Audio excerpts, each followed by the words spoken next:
नमस्कार, NP news देख रहे हैं आप और मैं हूं आपके साथ हितेंद्र। राजधानी लाइव में आप सभी का स्वागत है। नए साल का आगाज हो चुका है। आप सभी को नववर्ष की हार्दिक शुभकामनाएं। मुंबई सहित पूरे देश में बड़े ही हर्षोल्लास के साथ नए साल का स्वागत किया गया। वहीं मुंबई के बांद्रा वर्ली सी फेस के पास नए साल के स्वागत के लिए जो सजावट की गई, उसे देखने के लिए लोग मुंबई के आसपास के इलाकों से पहुंचे।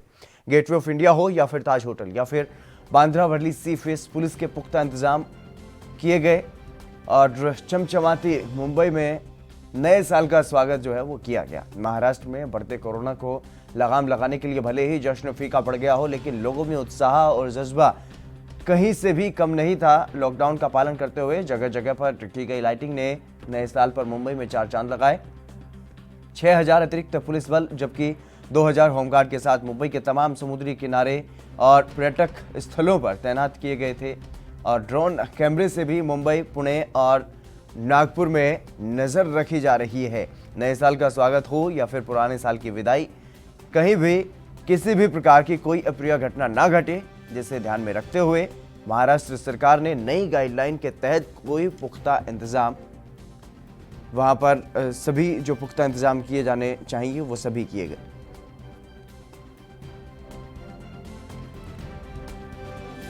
भारत में शानदार तरीके से नए साल का स्वागत किया गया है और साल 2020 जो कई मायनों में ऐतिहासिक रहा है, महत्वपूर्ण रहा है। कई घटनाएं साल 2020 में घटी।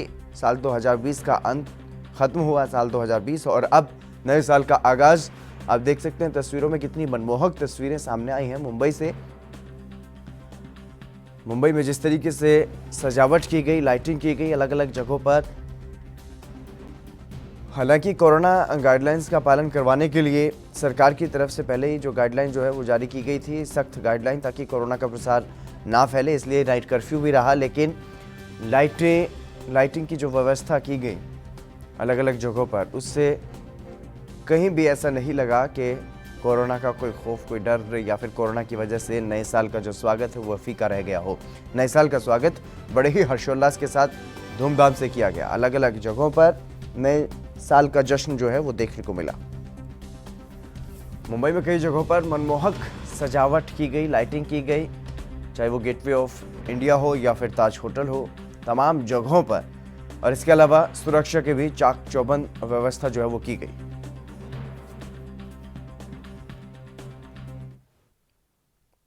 मुरारी सिंह हमारे संवाददाता मुंबई से हमारे साथ जुड़ गए हैं अधिक जानकारी के साथ। मुरारी, क्या कुछ जानकारी है, किस तरीके से नए साल का स्वागत किया गया? जी जितेंद्र, बिल्कुल सही कहना है। आपको बता दें कि मुंबई सहित पूरे महाराष्ट्र में भले ही कोरोना के चलते महाराष्ट्र सरकार ने कई पाबंदियां लगाई थी, लेकिन बांद्रा वर्ली सीलिंग की बात करें तो वहां पर जिस तरीके से सजावट हुआ था, काफी मनमोहक सजावट था। दूर दराज से लोग वहां पहुंचे थे। 2020 में जो कोरोना ने तबाही मचाई थी और 2021 का जो स्वागत करना था, भले ही लोग घरों से बाहर न निकले हों, लेकिन अपने अपने इलाकों में बड़े ही धूमधाम के साथ 2021 का स्वागत किया गया और कहीं भी किसी प्रकार की कोई अप्रिय घटना ना हो, जिसके लिए मुंबई पुलिस भी चप्पे चप्पे पर तैनात थी। जी अभी भी, क्योंकि आज नए साल का पहला दिन है और आज भी कई जगहों पर जश्न मनाने की जो है तैयारियां की जाती हैं। कुछ लोग नए साल के पहले दिन इस तरीके की पार्टी या जो अपना कुछ भी सेलिब्रेशन करना होता है उसकी तैयारी करते हैं। तो क्या ऐसे में किस तरीके की गाइडलाइन है, किस तरीके से आज दिन भर, क्योंकि नाइट कर्फ्यू है, दिन में कुछ राहत जरूर है, तो ऐसे में क्या कुछ छूट ऐसे लोगों को है, क्या कुछ पाबंदियां? देखिए हितेंद्र, दिन में आज 11 बजे तक लोग अपने होटल, रेस्टोरेंट, पब में जहां जाना चाहते हैं जा सकते हैं। जिस तरीके का सेलिब्रेशन करना चाहते हैं कर सकते हैं, लेकिन सोशल डिस्टेंसिंग का पालन करना होगा। अगर बात करें मुंबई पुलिस जी जोन कैंपस में मुंबई, पुणे, नागपुर, ये जो 3 सिटी है, इस पर जो है मुंबई पुलिस की पहली नजर थी, ताकि किसी भी प्रकार की कोई अपनी घटना न घटे और जो लॉकडाउन के तहत जो नियम लगाए गए थे उसे पालन कराने में कोई दिक्कत न हो। और यही वजह थी कि बृहद मुंबई महानगर पालिका और मुंबई पुलिस ने पहले पूरे मामले में रणनीति तैयार कर नई गाइडलाइन के तहत 31 मनाने की अनुमति दी है। जी, क्या अभी तक कहीं से कोई ऐसी खबर सामने आई है जहां पर कोरोना के दिशा निर्देशों का पालन ना किया गया हो, देर रात तक पार्टी या फंक्शन किए गए हो? देखिए देखकर अभी तक कोई आधिकारिक पुष्टि नहीं हो पाई है, लेकिन मुंबई पुलिस के प्रवक्ता जब आज 10 बजे 31 को लेकर के अपना बयान रखेंगे कि किस तरीके की स्थिति थी, क्योंकि मुंबई की बात करें तो Girgaon Chowpatty, Juhu Chowpatty, Aksa beach, Bandra, Worli, police gateway of India, Taj hotel, ऐसे तमाम जगह थे जहाँ पर लोग इकट्ठा हुए थे 31 मनाने के लिए। तो क्या इन जगहों पर कोई मामला दर्ज हुए हैं, क्या कोई शिकायत आई है, ये देखना होगा कि 10 बजे क्या मुंबई पुलिस की तरफ से कहा जाता है। क्योंकि रात 11 बजे के बाद तो पाबंदी शुरू हो गई थी, नाइट कर्फ्यू शुरू हो गया था, धारा 144 भी लगाई गई थी मुंबई में, तो क्या उसके बाद भी लोग सड़कों पर दिखाई दिए?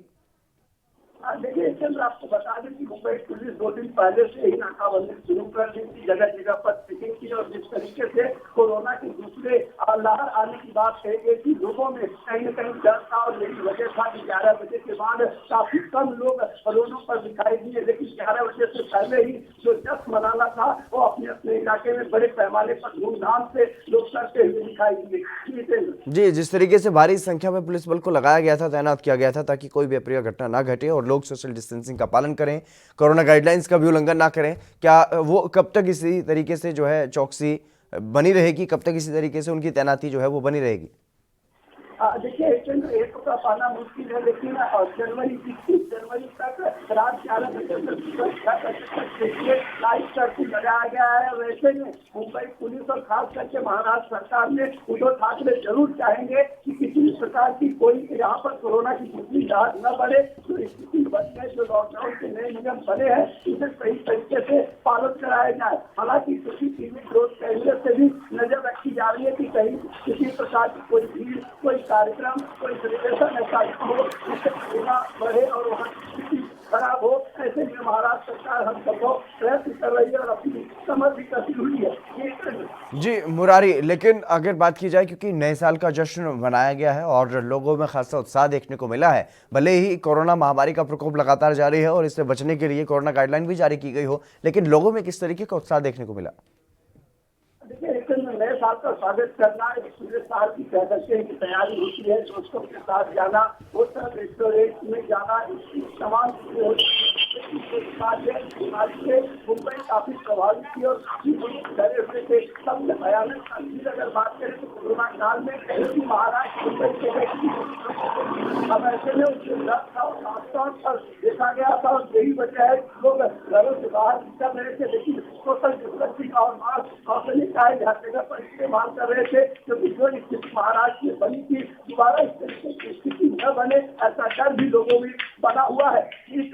जी मुरारी, तमाम जानकारी देने के लिए बहुत शुक्रिया आपका। तो भारत में शानदार तरीके से नए साल का आगाज किया गया है, नए साल का स्वागत किया गया है। कोरोना निर्देशों का, कोरोना के मद्देनजर जो गाइडलाइंस सरकारों ने जारी की थी उसका पालन करते हुए लोगों ने नए साल का स्वागत जो है वो किया है।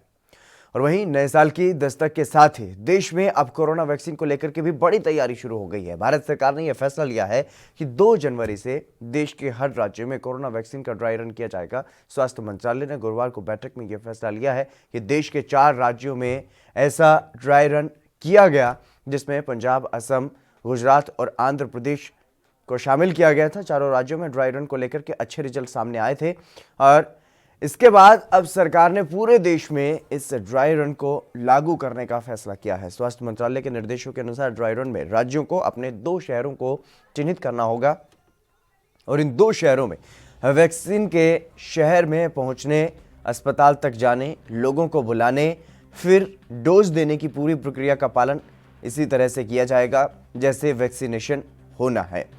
और साथ ही सरकार ने कोरोना वैक्सीन को लेकर के जिस कोविड मोबाइल ऐप को बनाया है उसका भी ट्रायल किया जाएगा और ड्राई रन के दौरान जिन लोगों को वैक्सीन दी जानी होती है उन्हें SMS भेजा जाएगा। उसके बाद अधिकारियों से लेकर के स्वास्थ्यकर्मी वैक्सीनेशन पर काम करेंगे और मुख्य रूप से इसमें वैक्सीन के स्टोरेज, वितरण और टीकाकरण की तैयारियों को परखा जाता है, जो कि शहर के बड़े बड़े सरकारी अस्पतालों या फिर अन्य जगहों पर की जा रही है।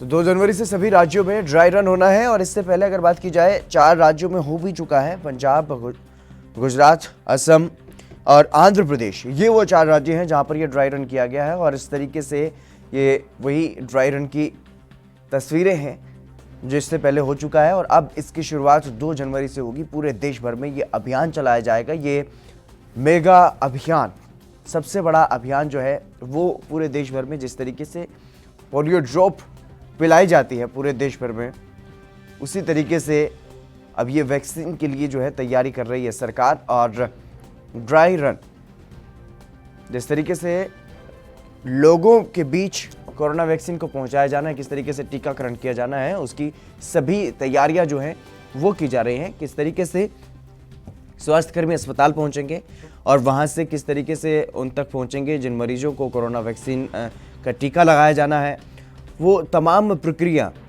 शुरुआत से टीकाकरण तक और टीकाकरण के बाद संदेश भेजे जाने तक, क्योंकि जिसको टीका लगेगा उसके मोबाइल पर संदेश भी भेजा जाएगा। तो वहाँ तक जो तमाम प्रक्रिया का जो पालन किया जाना है कोरोना वैक्सीन को लेकर के, उसका ट्रायल जो है वो किया जा रहा है। और उस ट्रायल को लेकर के अब भारत सरकार ने तैयारी पूरी कर ली है। अब 2 जनवरी यानी कि कल ये जो ट्रायल है वो होना है। ये प्रयोग अब तक 4 राज्यों में हो चुका है, जिसमें गुजरात, पंजाब, आंध्र प्रदेश और असम, इन 4 राज्यों के दो, क्योंकि हर राज्य को अपने 2 जो शहर हैं वो चुनने होते हैं और वहाँ पर ये ड्राई रन किया जाता है। तो ऐसे में अब सरकार ने ये फैसला लिया है कि पूरे देश में इसी तरीके का ड्राई रन जो है वो किया जाएगा। 2 शहरों को चिन्हित किया जाता है।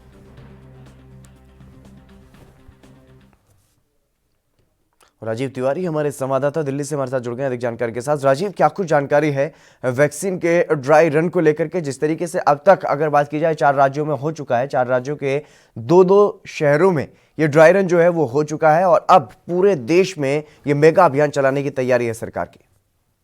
देखिए, बिल्कुल बताया, जिस तरीके से वैक्सीन को लेकर जो अभी तक कहीं ना कहीं लोगों के अंदर दुविधा बनी हुई थी कि वैक्सीन नहीं मिल पा रही है और कहीं ना कहीं दिक्कतें आ रही थी कोरोना को लेकर, तो कहीं ना कहीं अब वैक्सीन की तैयारी यानी कि इस साल यानी 2021 के अंदर शुरुआत की जा रही है भारत सरकार के द्वारा। मगर बात करें जिस तरीके से 4 राज्यों की, तो 4 राज्यों के अंदर ड्राई रन पहले ही स्टार्ट किया जा चुका है और वहां पर 4 राज्यों के अंदर सफल होने के बाद तब जाके पूरे देश के अंदर अब इस राज्य को, इसको ड्राई रन को चलाया जाएगा। मगर देखना होगा कि जिस तरीके से ये 4 राज्यों के अंदर सफल रहा था वो पूरे भारत के अंदर भी सफल रहना चाहिए, क्योंकि जिस तरीके से 4 राज्यों की बात करें, पंजाब, गुजरात और आसाम और आंध्र प्रदेश के अंदर जो सफल रहा है वो कहीं ना कहीं उनकी सरकार के लिए काफी बड़ी उपलब्धि है। और बात देखना होगा कि जो बाकी राज्यों के अंदर अब जब स्टार्टिंग की जाएगी, यानी कल से, यानी कि 2 जनवरी से अब इसकी शुरुआत की जा रही है और कहीं ना कहीं लोगों को जो उम्मीद थी कि वैक्सीन जल्दी से जल्दी मिले, तो अब वो उसकी प्रक्रिया स्टार्ट कर दी जाएगी और कहीं ना कहीं सभी राज्यों के अंदर वैक्सीन पहुंचाई जाएगी। और इसके अंदर एक ऐप बनाया गया है, ऐप के द्वारा ही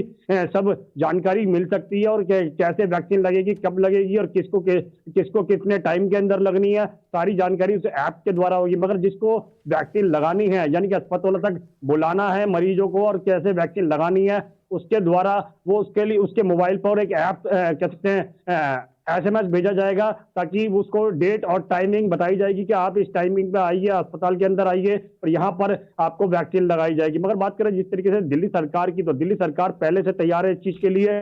यहाँ पर बात करें दिल्ली सरकार की, तो दिल्ली सरकार ने इंतजाम सारे किए हुए हैं। यहाँ पर वैक्सीन रखनी है वो जगह भी चुनी हुई है उन्होंने, यहाँ अस्पतालों के अंदर कैसे कैसे वैक्सीन पहुंचानी है और कितने कितने लोगों को लगानी है, ये सारी प्रक्रिया दिल्ली सरकार बना चुकी है और लगभग ये कह सकते हैं 5 दिनों के अंदर 51 लाख लोगों को वैक्सीन लगाने की प्रक्रिया दिल्ली सरकार अपनाने वाली है। मगर बात करें जिस तरीके से पहली चरण के अंदर, जो पहले चरण होगा वो कहीं ना कहीं डॉक्टरों को और मरीजों को, यानी कि जो अस्पताल के अंदर मरीज भर्ती हैं उनको और कोरोना योद्धा यानी कि जो डॉक्टर हैं उनको लगाया जाएगा। और उसके बाद में वॉलंटियर है, यानी कि जो कोरोना वॉलंटियर थे, पुलिसकर्मी हो गए, सिविल डिफेंस के हो गए, या फिर कहें जो MCD के कर्मचारी थे, वो इन सबको भी दूसरे चरण के अंदर लगाया जाएगा। मगर ये सारे चरण एक दूसरे से जुड़े हुए हैं, कोई भी अलग से नहीं है। 5 दिनों के अंदर इन सबको वैक्सीन लगाई जाएगी।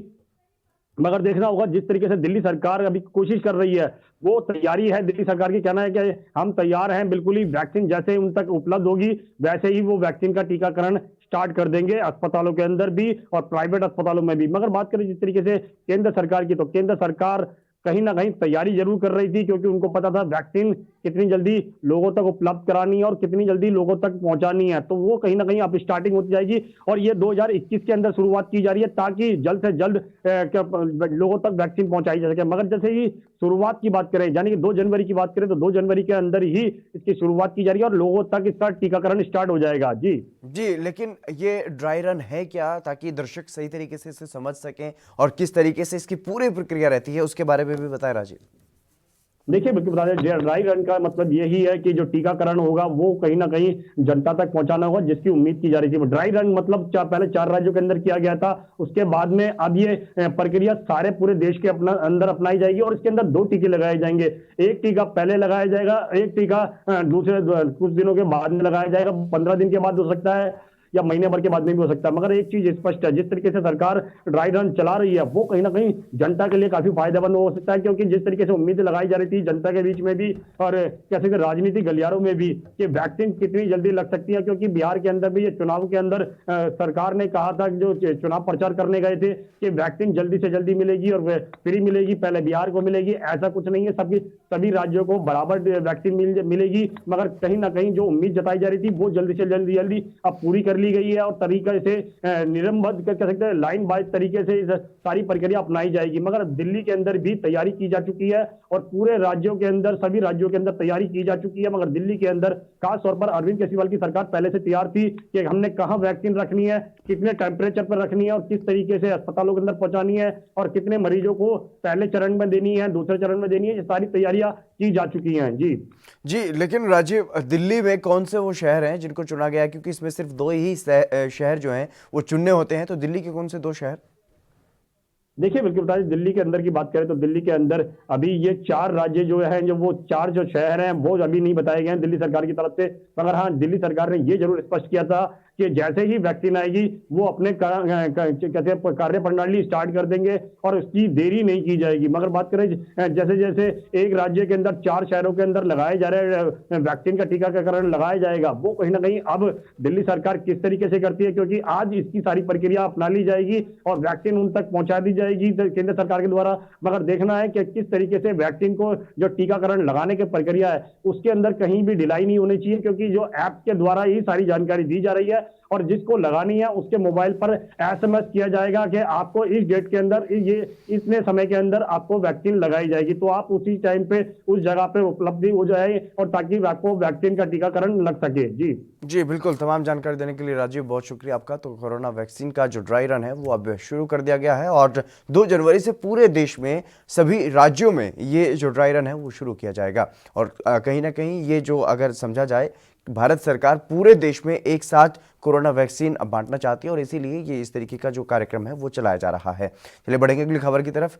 नगर निगम चुनाव के परिणामों को लेकर के सत्ता पक्ष और विपक्ष ने हरियाणा में मीडिया में संतुष्टि जताई है और परिणामों को अपने पक्ष में भी बताया है। जिन सीटों पर हार हुई वहां पर मंथन करने की बात भी कही गई है और इन परिणामों के बाद जहां कांग्रेस ने अपनी बड़ी जीत बताई है, तो वहीं प्रदेश सरकार ने अपने पार्षदों की गिनती कांग्रेस से ज्यादा बताई। और लेकिन इस दौरान किसानों का आंदोलन भी चर्चा का विषय रहा और नगर निगम चुनावों में कांग्रेस पार्टी के प्रदर्शन को लेकर के नेता विपक्ष और पूर्व मुख्यमंत्री भूपेंद्र सिंह हुड्डा ने हमारे संवाददाता से बातचीत की है और वहीं मुख्यमंत्री मनोहर लाल खट्टर ने भी प्रेस वार्ता की है और कहा कि विपरीत परिस्थितियों के बावजूद भी बीजेपी ने शहरी चुनावों में अच्छा प्रदर्शन किया है, जिसका नतीजा ये है कि बीजेपी के 36 पार्षद जीत करके आए हैं, तो वहीं कांग्रेस के केवल 19 पार्षद ही जीत पाए।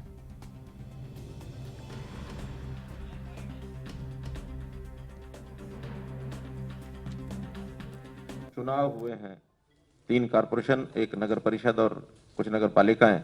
तो इन चुनाव में ऑड सर्कमस्टांसेस के बावजूद, जिसको कहना चाहिए विपरीत परिस्थितियों के बावजूद, और हम लोगों ने 4 जो सिंबल पर चेयरमैन और मेयर, 3 कारपोरेशन और 1 नगर परिषद, 4 में से 2 भारतीय जनता पार्टी ने जीत लिए हैं। कांग्रेस को केवल 1 ही मिला है और 1 दूसरी पार्टी अंबाला वाली, क्या नाम है, जन चेतना पार्टी। तो हाँ, तो इस नाते से इसमें भी स्थान जो है भारतीय जनता पार्टी का अच्छा रहा है। और जहां तक पार्षदों की बात है तो कुल भारतीय जनता पार्टी के 36 पार्षद जीत के आए हैं, कांग्रेस के 19 पार्षद जीत के आए हैं और अन्य 12 पार्षद हैं। तो ऐसे इसमें भी हमारी जो प्रगति है वो मैं कहूँगा कि नंबर 1 पर है। और जैसा मैंने कहा कि यानी बड़ी विपरीत परिस्थितियों में ये चुनाव सब हुआ है। अब वो करना इसलिए आवश्यक था कि हाईकोर्ट का डिसीजन था कि 5 जनवरी से पहले ये सब चुनाव कराने हैं, क्योंकि सोनीपत नगर पालिका नगर निगम जो है उसको बने हुए 5-5.5 वर्ष हो गए हैं। पूर्व मुख्यमंत्री व नेता विपक्ष भूपेंद्र सिंह हुड्डा हमारे साथ हैं। सर, नगर निकाय चुनावों के परिणाम आए, कितना संतुष्ट है और किस तरह देखते हैं इन चुनावों के परिणामों को? देखो, चुनाव का जो परिणाम है ये स्पष्ट संकेत दे रहे हैं कि भाजपा जो है वो उसका जो है पतन शुरू हो चुका है। सर, कांग्रेस को नगर निगमों 3 नगर निगम चुनाव थे, एक पर ही संतोष करना पड़ा, तो बाकी जो 2 जो अंबाला की बात करें या पंचकुला की, तो क्या कमी रहेगी कि वहां पर सीट नहीं निकाल पाई कांग्रेस? पंचकुला में तो केवल 2000 वोट से आ रही और थोड़ी और मेहनत होती तो जीत जाती, लेकिन इस बात का मंथन करना चाहिए। अंबाला की भी बात है। हाँ, मंथन करना चाहिए, क्या कारण। सर, नगर पालिका की 3 नगर पालिकाओं में भी चुनाव था, एक नगर परिषद में भी था, वहां भी बीजेपी का कैंडिडेट नगर परिषद में जीता और नगर पालिकाओं में निर्दलीय निकल के आए हैं। निर्दलीय निकल गया, लेकिन तीनों कांग्रेस समर्थित थे। कांग्रेस के ही हमारे नेताओं ने, जैसे दारू हेड़ा जो है दान सिंह ने खड़ा कर रखा था, सांपला जो हमारा था, और आपका उकलाना में जो है वो जयप्रकाश जी बैठे और दीपेंद्र ने उस कैंडिडेट का चयन किया था। शहरी सरकार बना कही जाती है सर, नगर निगम के जो चुनाव होते हैं इसमें जो सरकार बन के आती है वो शहरी सरकार कहा जाता है। सरकार का बड़ा प्रभाव रहता है इस पे, तो सरकार क्यों विफल रही जबकि बीजेपी की सरकार है और जो प्रदर्शन है उनका बहुत ज़्यादा अच्छा नहीं रहा? सरकार क्यों, स्वयं सरकार विफल है। कोई भी वर्ग इस सरकार से खुश नहीं है, सब नाखुश हैं इस सरकार से, कि किसी वर्ग का हित किया ही नहीं। और कोरोना काल की वजह से तो ये उसका बहुत नज़र लाभ उठाया है सरकार ने। तो सर, क्या लगता है आपको किसान आंदोलन जो चल रहा है उसका भी इन चुनावों पे असर पड़ा? हाँ, पड़ा हुआ। किसान आंदोलन पर कांग्रेस की कहें या नेता विपक्ष भूपेंद्र सिंह हुड्डा का क्या बयान है सर? किसान आंदोलन को किस तरह देखते हैं, क्योंकि अभी भी लंबा खिंच गया है किसान आंदोलन? देखिए, किसानों की मांग जायज़ है, कई बार मैं कह चुका, सरकार को जायज़ मांग माननी चाहिए, क्योंकि उनको आशंकाएं हैं, इससे ये सरकार किसान के अहित के ये कानून है, इनको हटके किसान के हित के कानून बनाना चाहिए। कांग्रेस पे ये आरोप भी लगता रहा कि आपकी जो कमेटी बनी थी तब से ये इस तरह का निर्णय लिया गया और उसी की रूपरेखा अब सामने आई है। नहीं, मेरे सामने क्यों नहीं, हमने तो रिकमेंड किया स्वामीनाथन का भाव दिया जाए C2 और भी फसलों में लगाया जाए, आलू प्याज पे भी MSP दी जाए, बैंक क्रेडिट जो है वो 4% किया जाए, तो वो बहुत सारी है। हमारी ऐसी कोई रिकमेंडेशन नहीं थी। आप तो ये थी कि भाई इसको मार्केट को नज़दीक से नज़दीक ले जाए, किसान को लॉजिस्टिक बोझ ना पड़े जिसके ऊपर। सर, अब SYL का भी इस समय विषय उठा हुआ है, कितना ज़रूरी है ऐसे समय में जब किसान आंदोलन चल रहा है? क्या ये मुद्दा सुलझ सकता है इस समय सर? देखिए, SYL का जहाँ तक सवाल है वो तो सुप्रीम कोर्ट का ऑर्डर का फाइनलिटी हो चुकी, वो तो खुद नहीं सेंट्रल गवर्नमेंट ने है। यहाँ बीजेपी की सरकार है, सेंट्रल गवर्नमेंट में खुद है, इनको खुदवानी चाहिए, कोई किसान तो खोदेगा नहीं। तो ये तो अटेंशन डाइवर्ट करने के लिए ये जो है ऐसे मुद्दे उठाए जा रहे हैं।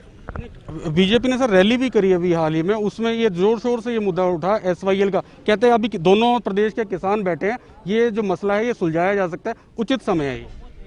हाँ, तो किसान थोड़ा सुलझाएंगे, सुप्रीम कोर्ट का फैसला आ चुका है, इतने दिन होंगे, सुप्रीम कोर्ट फैसला दे चुका है, अपना फाइनलिटी अटेंड कर चुका है, अब तो खोदना है इन्होंने।